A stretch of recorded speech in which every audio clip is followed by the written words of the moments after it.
La situation s'est améliorée dans les dernières années.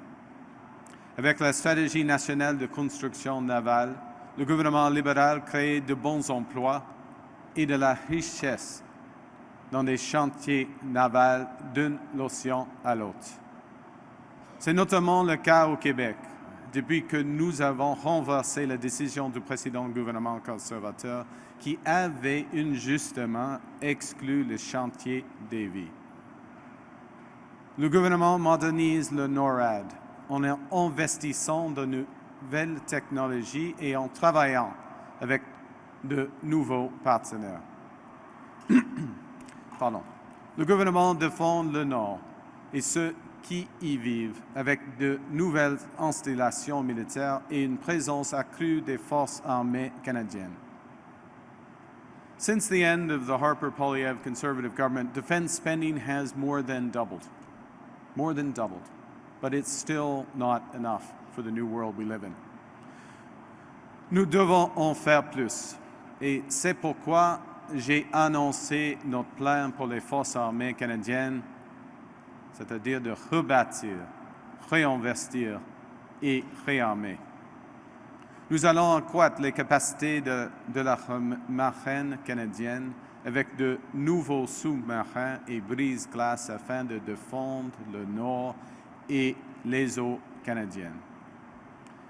Il s'agit d'une augmentation sans précédent de nos dépenses militaires qui va nous permettre de défendre l'ensemble de notre territoire, de défendre notre souveraineté et celle de nos alliés outre-mer.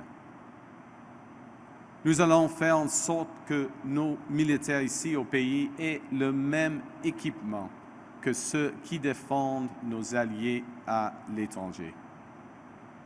Nous allons accroître les capacités et la portée de la garde côtière canadienne et en faire une partie intégrante de notre infrastructure de défense. Nous allons lui donner le mandat de mener des opérations de surveillance pour protéger nos eaux et l'équipement nécessaire pour le faire. Et nous allons déployer des drones, des véhicules aquatiques et aériens sans pilote pour défendre l'Arctique, nos infrastructures sous-marines, nos frontières et nos alliés. We are also modernizing NORAD, investing in new technologies and working with new partners, including Australia.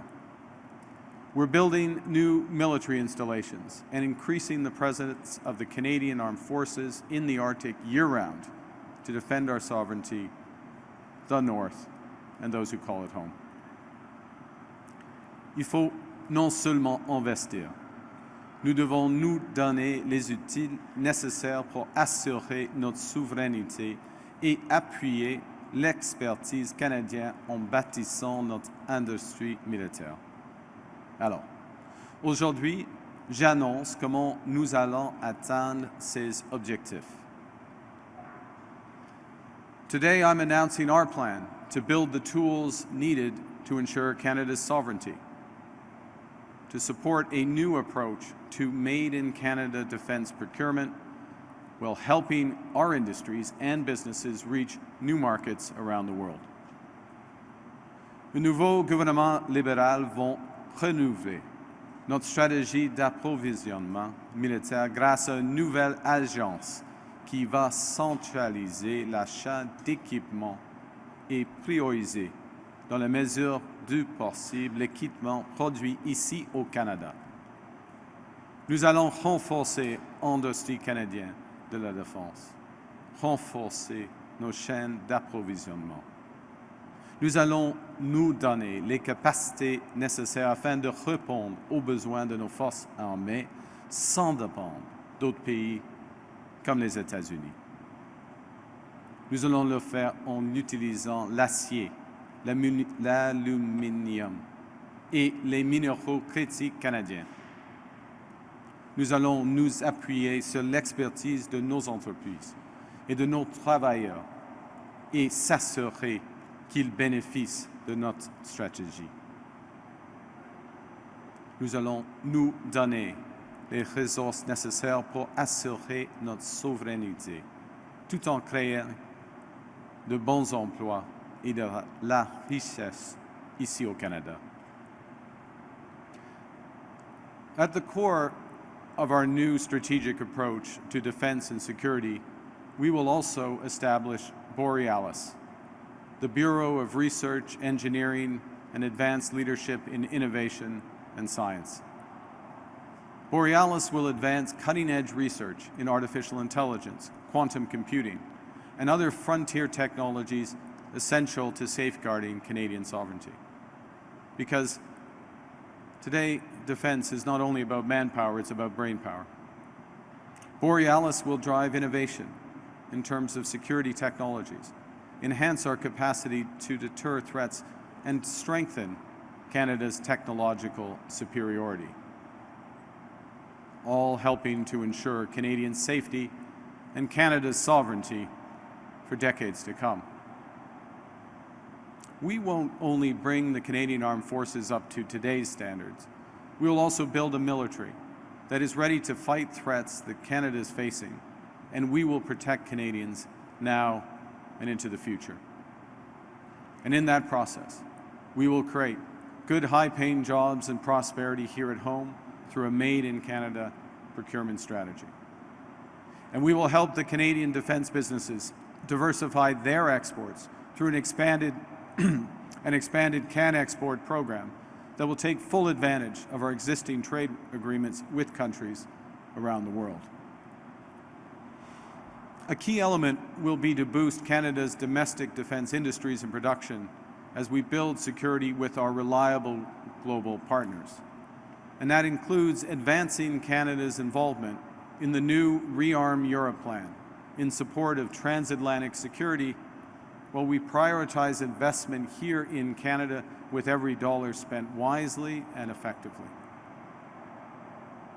All these measures will ensure our safety and sovereignty and enable Canada to play a leadership role around the world, including, for example, in our participation in the Coalition of the Willing in support of Ukraine, and by our contributions to the broader security of our European partners.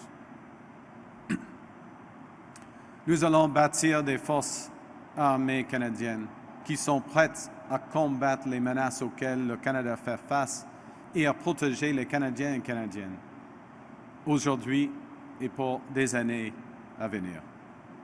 Nous allons renforcer et renouveler nos relations commerciales avec des partenaires fiables. Nous allons nous donner des forces armées fortes et des relations commerciales fortes. Nous allons nous donner un Canada fort.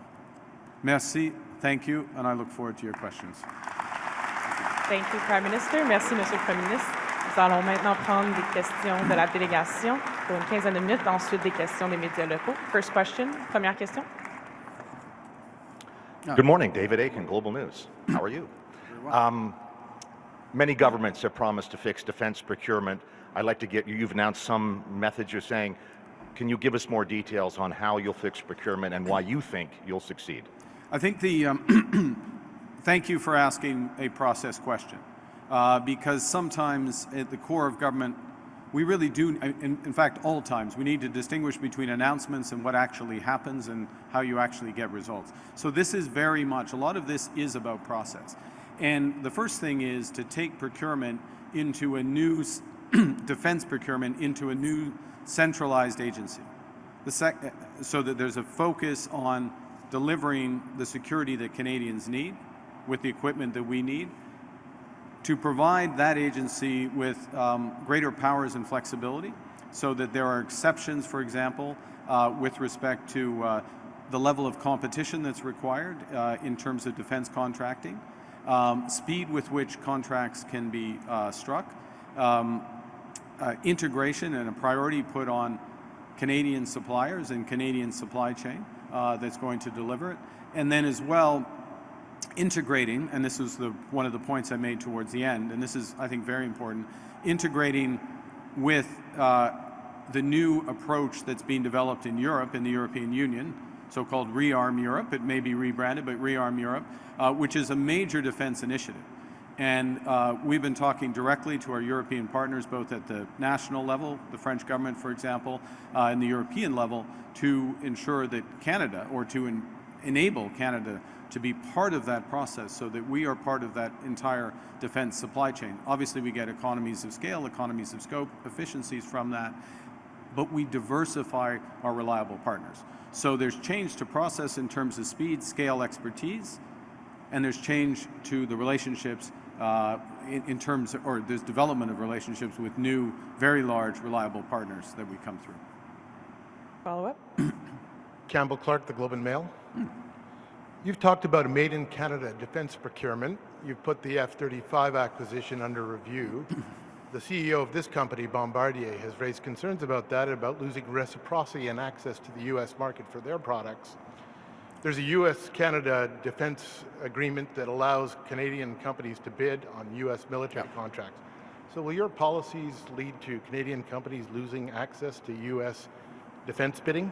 That's, thank you, Mr. Clark, for that question. Look, the intention is not for that, but the intention is also to recognize, and our duty, I think, is to recognize how the relationship, both economic and defense and security relationship with the United States, is shifting. As there's greater emphasis in the United States on domestic industrial strategy and a host of areas, that has implications for the way we approach our defense procurement. There's an enormous opportunity as well as we dramatically increase our defense spending to ensure that as much as possible we have the maximum economic benefit here in Canada through great companies such as Bombardier, but many others from CAE and others across the defense supply chain. We will have, this is one other reason, as if we needed another reason, one other reason why the upcoming negotiations with the Americans on a new economic and security partnership that President Trump and I agreed on, why that is so important, and why it's important who's at the table, and that when Canada arrives at that table, that there is a comprehensive made-in-Canada approach to our interests, so that we're negotiating on behalf of the biggest impact for Canada. En ce qui concerne en français ici, les relations commerciales, économiques et sécuritaires avec les États-Unis changent, tout le monde le sait. Et par conséquent, il est nécessaire d'avoir une stratégie industrielle canadienne, y compris le secteur de la défense. Et nous sommes en train d'une forte augmentation des dépenses militaires ici au Canada, et ça vaut mieux d'avoir l'impact maximal ici au Canada. Mais tout est dans un contexte d'une négociation qui aura commencé au début de mai. C'est la négociation que M. Trump et moi nous sommes d'accord. Nous venons d'avoir un accord sur cela. Et c'est une des raisons, c'est important d'avoir un gouvernement canadien avec une stratégie militaire, sécuritaire, économique, industrielle, afin de promouvoir la prospérité et la sécurité du Canada. Merci. As a follow-up, today you're talking about a made-in-Canada procurement strategy. You're also talking about negotiating with the United States. Yes. So are you willing to negotiate away your made-in-Canada strategy in order to retain access to U.S. defense markets? So again, thank you for the question. So let me give an example specifically, if I may draw on the situation here. So what's happening, and it's a very fluid trading situation, as you know, with the United States. But certain exemptions, for example, under I will call them the fentanyl tariffs, the unjustified fentanyl tariffs, are for what are called CUSMA-compliant trade. Okay? So if you have certain thresholds of production, I'm explaining for broadly, I think you know this, but for a production here in Canada and with other CUSMA partners, and you can verify that, then you're not subject to those fentanyl tariffs. That is an opportunity on which we can build in terms of the upcoming negotiation. And that's an opportunity that will integrate a Made in America and a Made in Canada defense procurement approach. But last point, if I may, which maybe should have been my first point. when you go into a negotiation, you have to know where you stand. You have to know what you want. You have to be strong. You have to be clear. That's why we're setting out these policies. They're in the interests of Canada. They're the interests of Canadian workers. They're in the interest of Canadian security. And so we will be negotiating from a position of strength with the Americans. Thank you. Good morning. Kate McKenna from the CBC. Hi. Members of the Liberal War Room, so the Central Campaign, distributed Stop the Steal buttons at a Conservative event. Given the anti-democratic implications of this phrase, how much does this event undermine the trust in the way that the Liberals operate, and what have you done in response to these revelations? Thanks for the question. Look, this is totally unacceptable, to be absolutely clear. And I, on behalf of my campaign, I was unaware of this behavior, but on behalf of my campaign, I apologize for it unreservedly. Okay. I've made it absolutely clear to my campaign that this behavior or anything approximating it or in that spirit is unacceptable, cannot happen again. En français, ça n'aurait pas dû arriver. C'est complètement inacceptable. Comme le chef du parti, le chef du campagne, je fais mes excuses pour ces événements. Et j'ai dit à la campagne que ces choses-là ne doivent pas, ne doivent jamais plus arriver. For my follow-up, Pierre Poilievre announced today he would use the notwithstanding clause to push through his tough-on-crime agenda. Is there any case you'd invoke the clause to override the Charter? I think this is a very dangerous step. We have a Charter of Rights and fundamental freedoms in this country, and it's the responsibility, in my view, of the Prime Minister, of the Government of Canada to defend that charter, those fundamental rights and responsibilities and liberties that Canadians enjoy. The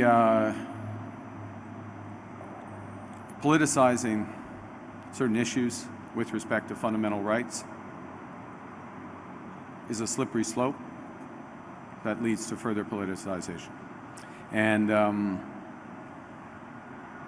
I understand if I was correctly briefed, it won't surprise you, I didn't watch Mr. Poilievre's press conference, but if I was correctly briefed, that it relates to issues of heinous crimes and murders. You know, being tough on crime and being tough starts with being smart on crime. And it includes being tough on guns and gun violence. And I note that, with regret, that Mr. Poilievre has voted against every single gun control measure during his very long career as a career politician and member of the House of Commons. I think it's over 200 times. So we're focused on results. We've just tightened those gun measures with announcements which I think you saw a few days ago. We'll continue to do so. But we will defend the charter rights of Canadians on principle because it's the right thing to do. Prochaine question. En français, seulement sur la clause dérogatoire, s'il vous plaît. En ce qui concerne la clause dérogatoire, c'est la responsabilité, selon moi, et sur mon gouvernement, le Parti libéral, c'est la responsabilité du gouvernement fédéral, du gouvernement du Canada, de défendre les droits et les libertés fondamentales des Canadiens et des Canadiennes, c'est-à-dire la charte qui existe. Alors, l'utilisation de clauses non-obstant dans une manière préventive, c'est pas du tout correct et c'est très dangereux, dans mon avis. Merci. Christian Noël de Radio-Canada. Durant sa course à la chefferie, Justin Trudeau a dévoilé la valeur de ses actions et ses intérêts financiers avant de les mettre dans une fiducie sans droit de regard, justement pour éviter des critiques à propos de possibles conflits d'intérêts. Je comprends que vous dites que vous avez suivi les règles, mais pourquoi ne pas faire l'étape de plus qu'a fait M. Trudeau, justement pour plus de transparence? Pourquoi ne pas avoir dévoilé vos avoirs et vos intérêts avant de les mettre en fiducie? Ouais, c'est déjà fait.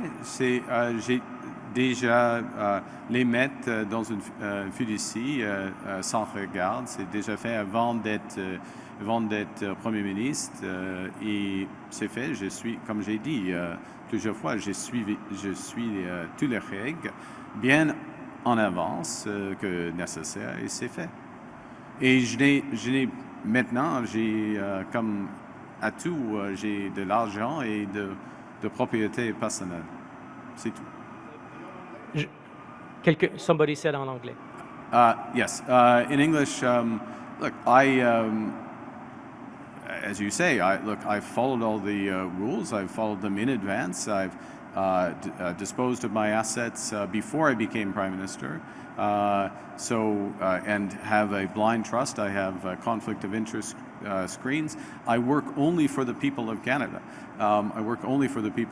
Je travaille seulement pour des Canadiens et des Canadiennes. And my only assets now are cash and personal property, which means a house and cottage. Si on regarde, si on regarde les années 2020 à 2024, vous étiez un résident de quel pays et vous avez payé vos impôts en 2020 et en 2024 dans quel pays? 2024. Je me suis revenu au Canada au mois de juillet de 2020. Et à partir de ce moment-là, je suis résident du Canada et je paie mes taxes, mes impôts ici au Canada. Je suis Canadien, j'habite ici, j'habite à Ottawa. Tout le monde le sait. Ouais, évidemment, pas nécessairement tout le monde, mais c'est absolument clair. Je paie mes taxes ici au Canada. C'est facile. Prochaine question. Ouais. Bonjour, M. Carney. Bonjour, Madame. Hélène Moka de la presse canadienne. Votre candidate dans la circonscription de Châteauguay, les Jardins de Napierville, Nathalie Provost, a reconnu lors d'une émission de radio vendredi au 98.5 FM avec M. Lagacé qu'elle a proposé à des gens de son comté à rencontrer le ministre Dominique Leblanc pour un cocktail de financement, mais il devait payer 1 500 $. Est-ce acceptable selon vous? Êtes-vous à l'aise avec cette façon de faire pour du financement libéral? C'est de nouvelles. Je n'avais pas entendu cette entrevue. Il y a des événements qui soulèvent les fonds pour les partis. Il y a des règles. Il faut dévoiler bien en avance l'événement et il y a des règles et j'assume toutes les règles ont été suivies dans ce cas, mais j'en ai pas de renseignements sur votre question, plus que ça.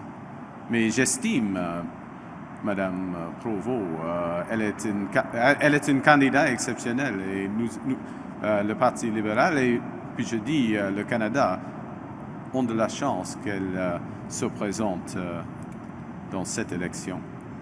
Nous allons prendre une dernière question de la délégation avant. Et vous avez dit pendant votre discours que le... Je m'excuse. OK. Bon, et vous avez dit pendant votre discours que le président Trump s'attaque aux travailleurs canadiens, comme ici, chez Bombardier. Ne craignez-vous pas des représailles sur les commandes de Bombardier aux États-Unis si le Canada annule l'achat de plusieurs avions de chasse F-35? Non. Dans un mot, non. Parce que notre vue va être prudente, équitable dans les intérêts du Canada, y compris d'autres relations avec les Américains. Le point clé est il y aura une négociation globale avec les Américains entre le Premier ministre du Canada et le président des États-Unis qui commencera au début dans 2 semaines. Ça arrive, ce moment arrive. Et qui va être à la table pour le Canada? Moi ou quelqu'un d'autre? Un gouvernement avec une stratégie industrielle, un gouvernement pour une stratégie qui reconnaît les avantages canadiens.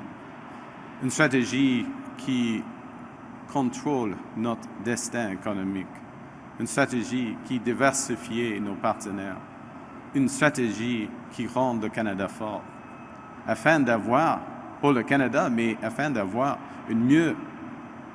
la meilleure négociation possible avec les Américains. Selon moi, c'est moi. Okay, merci. Allons maintenant prendre 5 minutes de questions des médias locaux. Première question. Oui, bonjour, M. Carney. Bonjour, Guy monsieur. Saint-André de TVA. Je veux juste revenir à l'histoire des macarons de tantôt. Vous avez dit que c'est inacceptable. Bon, vous avez offert vos excuses au Parti conservateur. Est-ce que vous allez renvoyer les membres du personnel de votre parti qui ont distribué ces macarons-là lors de cette conférence? En effet, les gens responsables sont déjà préaffectés dans la campagne. The responsible people for this issue have been reassigned within the campaign. Merci. Prochaine question. Next question. Hello, Mr. Carney. René Brumer, Montreal Gazette. Last night on Tout le monde en parle, you mentioned that for Justin Trudeau, the economy wasn't a main priority. Could you elaborate on what you meant by that and how you plan to differ? Yeah. Of course, I'm speaking in relative terms, but I stand by what I said. I'll give you a few examples. Over the course of the last 10 years, the pace of government spending, particularly operational expenditures, rose by an average of 9% a year. 9% year after year after year. That's about twice the rate of growth of the economy. The level of government support for industry and business investment and housing and other factors will be considerable. You'll see when we release our detailed platform, une plateforme chiffrée, that level of support is much lower than the level of support that we are going to give it. So we are focused on a government that spends less so that Canada can invest more, that we can invest more in defense, we can invest more in new trade corridors, we invest more in energy, clean and conventional, we can invest more in building new houses, all of those things. And we're going to use government to catalyze those investments. We're also going to have the better tax system, better regulation, all those other factors. I got into this race because I felt we needed to focus on the economy almost without fail and rebalance that focus. So address the housing crisis, the cost of living crisis, the productivity challenge, and now, of course, what has come with that is this great economic crisis, tariff crisis that the Americans have brought on us. So, in a sense, relative to the years of the previous government, these are big, big changes. These are not small changes. These are not changes in words. These are enormous economic changes, and they're exactly what's necessary to give ourselves far more than the Americans can take away, to build a stronger, confident in Canada, to build a Canada that can lead, to build on innovation and strength, to build on, look around, the expertise that is literally embodied by the workers here at Bombardier. That's the focus. It is a big change. A big change. Merci. We'll have time for one last question. Dernière question. Bonjour, M. Carney. Bonjour, Vous parlez madame. de plus gros investissements en défense, mais je n'ai pas entendu que vous les avez chiffrés. On parle de quel pourcentage d'augmentation? Puis vous visez quoi comme contribution pour l'OTAN? OK. On va dévoiler les chiffres dans quelques jours de notre plateforme. C'est absolument... Je commence avec, pas des chiffres nécessairement, mais les besoins. Les besoins du Canada, des besoins de sécurité, des besoins industriels, des besoins des jobs et la prospérité ici au Canada. Mais ça, c'est clair. Une chose est claire, le chiffre, les dépenses militaires vont être plus haut que 2%, 2 points de pourcentage de PIB dans quelques années. Ça arrive rapidement parce que c'est nécessaire pour notre sécurité. Mais on peut le faire dans une manière qui rende un fort accroissement à notre industrie, qui vont créer des bons jobs ici à Montréal, à travers le Québec, à travers le Canada. Merci.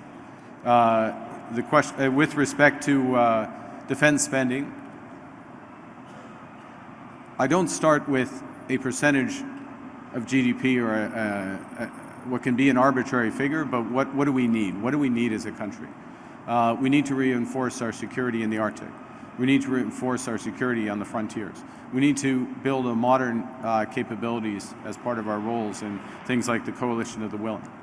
And we should do this, and this is what our plan is about, in a way that grows our economy, grows good jobs, grows strong companies, and grows in the future. Given those needs, given those priorities, I'm sure that our spending on defense, broadly speaking, will be above 2% of GDP within a few years. D'accord? C'est ce qui m'a fait à notre conférence de presse. This puts an end to our press OK. conference. Thank Merci you. beaucoup. Merci.